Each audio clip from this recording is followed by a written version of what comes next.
I would like to begin today by acknowledging that this podcast is recorded on Treaty 13A, 1805, and the traditional and ancestral land that has been inhabited by the Anishinaabe, Huron-Wendat, and Haudenosaunee.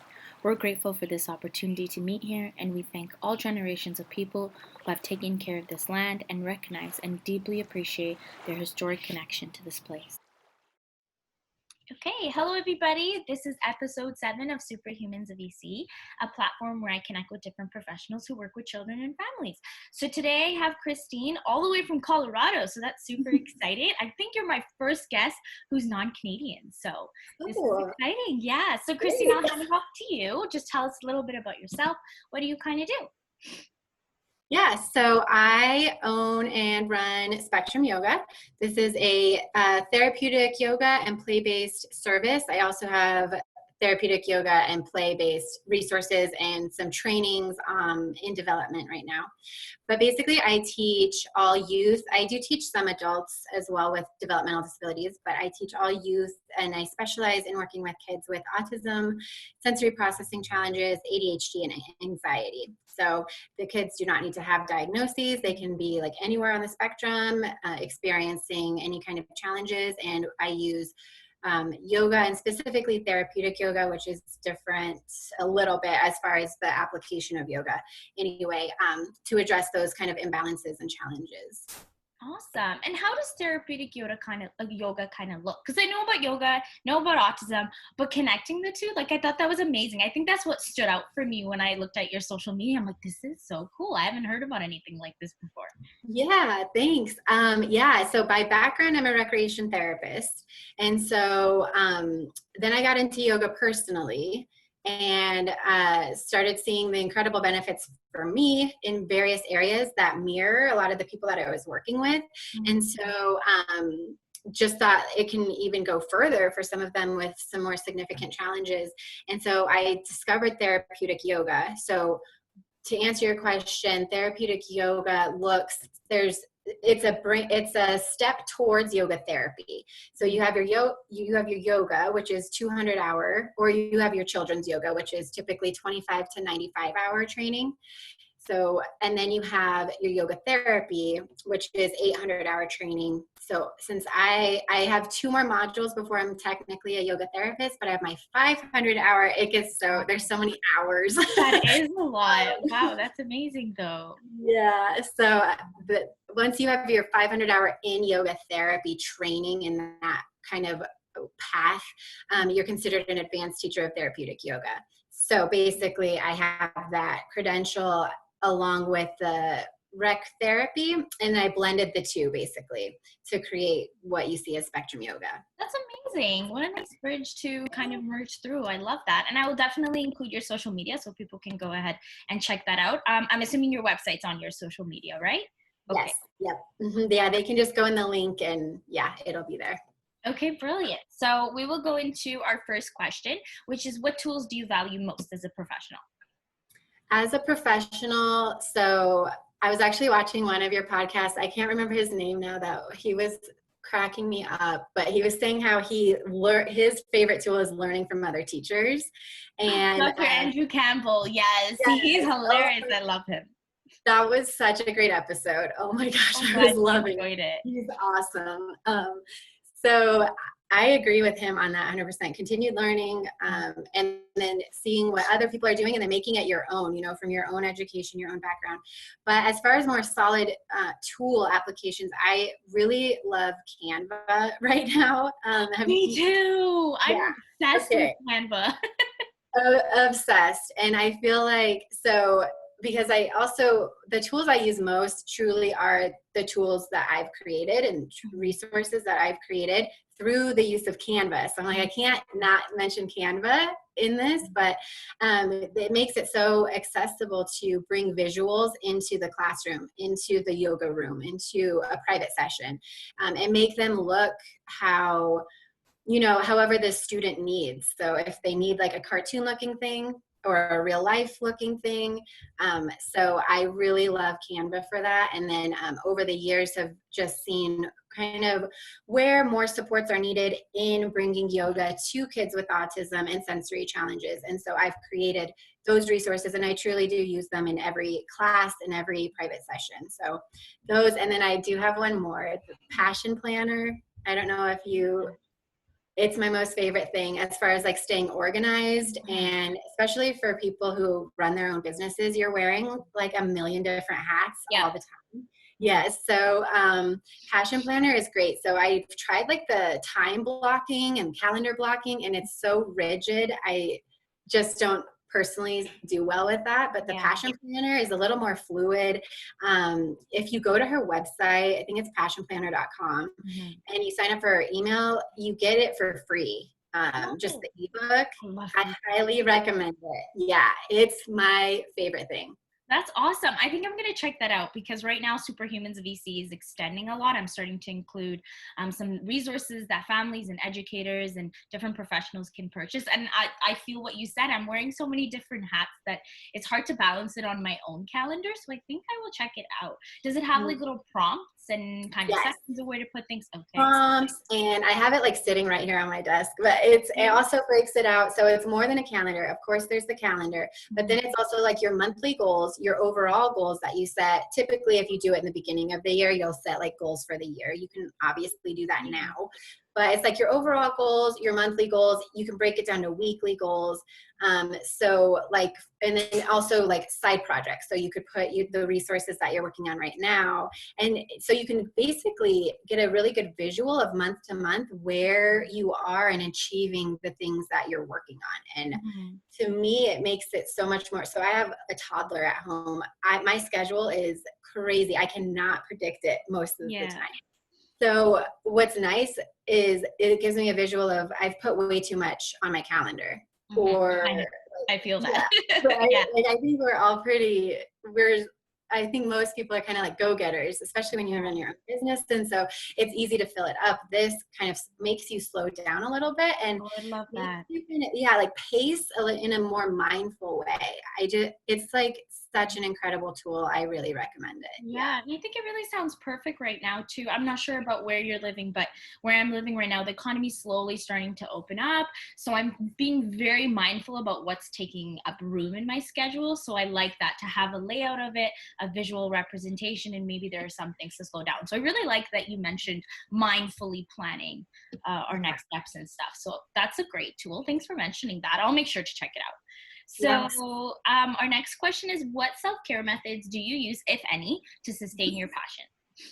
I definitely use yoga. I am a big proponent, and like, I don't feel like you should teach it if you're not doing it.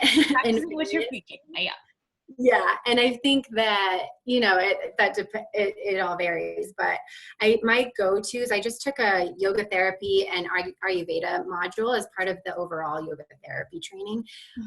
Oh my gosh, I'm getting so into Ayurveda. I really recommend everybody checking out some piece of it. But my biggest takeaway from that module was Abhyanga, which is a self-massage. So there's like specific oils in Ayurveda that help balance your nervous system. They use different words, but it essentially balances your nervous system and then nourishes your skin. I have very dry skin, and then that goes off into like your mindset and different kinds of holistic, right? It's holistic. Yeah, it's all connected.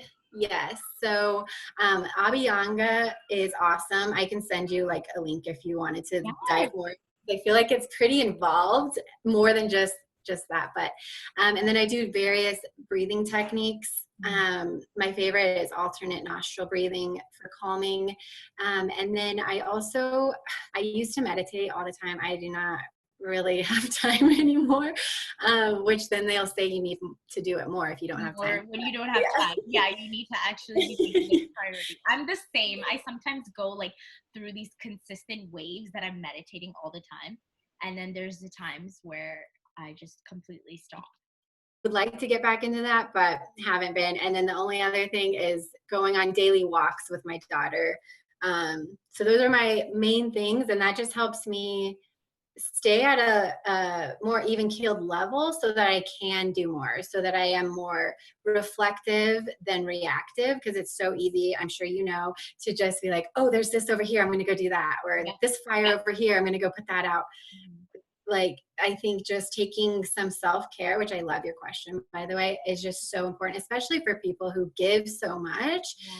You have to have that energy exchange. There has to be something coming back, and you can give that to yourself too, through different yoga techniques or whatever, you know, nourishes your soul and happiness. Yeah. Awesome. Yeah, I think it's definitely a highlight question in the questions that I ask guests. I just love it. And I think more people are becoming more aware of taking care of themselves now too. And like you said, I feel like we just can't go putting out fires when we're feeling burnt out ourselves, right? So Exactly. it's really important to do that. Thanks for mentioning those. Mhm. Lots of Yeah. fun things we can add to our toolkit. So the next Yeah. question is, how do you think our profession can improve as different professionals who work with children and families? I think one of the main things, and I think this is pretty broad and over all professions and all industries, is coming together more and sharing our tools, especially when working with small kids. I think, you know, for me as a yoga teacher, I could learn a ton from a preschool teacher. How do you manage the classroom? How do you know, set up those visuals in that realm? And so I think just more, so I'm actually interested to hear more about your resources you're creating, because it sounds like it's kind of doing that, kind of bringing in resources from different kind of perspectives, or I mean, you can probably talk more, but I think that that's very needed as far as different perspectives, different kind of what are you seeing in your profession as far as challenges kids are facing, and what's working, what's not. And then maybe someone over in this profession has a tool that is working for the same challenge. So I think there's so much progress always being made, and at these days it's at such a rapid pace Yeah. that I think coming together and just having conversations like this is one of the best things that can continuously improve children's lives and in the work that everyone's doing for our children of our future. For sure. I love that you mentioned that. I think that's why I try and reach out to different type of professionals who work in different kind of areas, because I really feel like that we can learn from each other in terms of what someone's doing in one environment. You're like, oh, I really like that. And I think that's really come from my experience, because I've had the privilege of being able to work with lots of different types of professionals, from occupational therapists to speech language pathologists, you name it. So it's been really great to see what I can take and to embed it into my practice. And that's why I make sure when I reach out to guests to highlight that it's not only registered early childhood educators that I'm connecting with, because we can take so much from each other, just like you said. And yeah, the resources that you mentioned, I'm really trying to target it where it could be broad and it can go in to different types of professions. So thanks for mentioning that. I think that's awesome. Yeah, no, thank you. You're doing it, you know, so this is great. This is great. Well, thank you for being here. I appreciate it.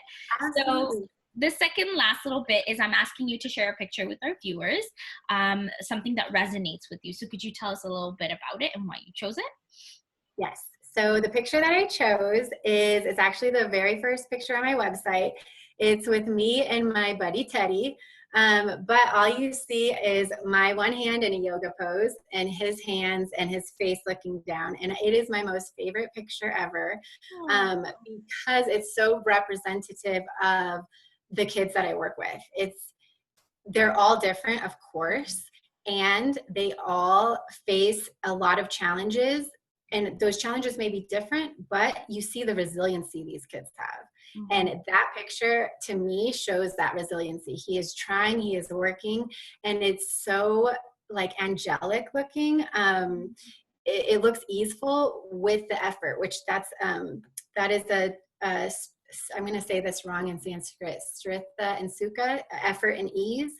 And that's what you try to achieve in every yoga pose, is this equal effort, equal ease. And that picture just nails it for me. It's so special to me, and it's been on the front page since I've started. I don't think I'll ever take it down. I've updated it sounds amazing. I Yeah. can totally just picture it even without seeing it. You're great at storytelling for us to get a visual. I love that. I can't wait to show it to everybody. Yeah. Awesome. Okay, so our last little bit is, what would you like people to take away? One thing that you could highlight from our chat. One thing I think, one I think is, I think the questions that you ask are really important questions that we don't think about a lot.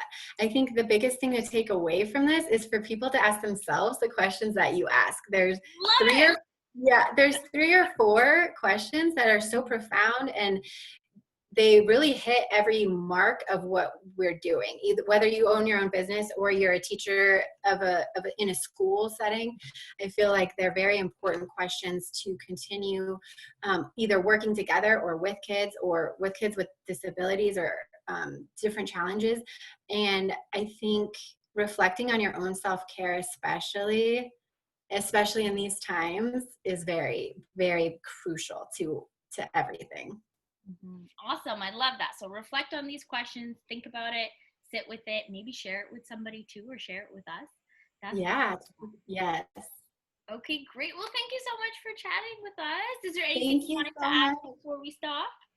I don't think so. I think we covered a lot, and a lot of like, I feel like we could keep going, but I know, no, I I think it's know. great. There's No, so much, right, to talk about, but I I really know. appreciate it. So you can find this, everybody, on my YouTube, as well as a little snippet on my Instagram. Both are Superhumans of ECE. Okay, thank you so much, Christine. Lovely Thank you having so much, Lana.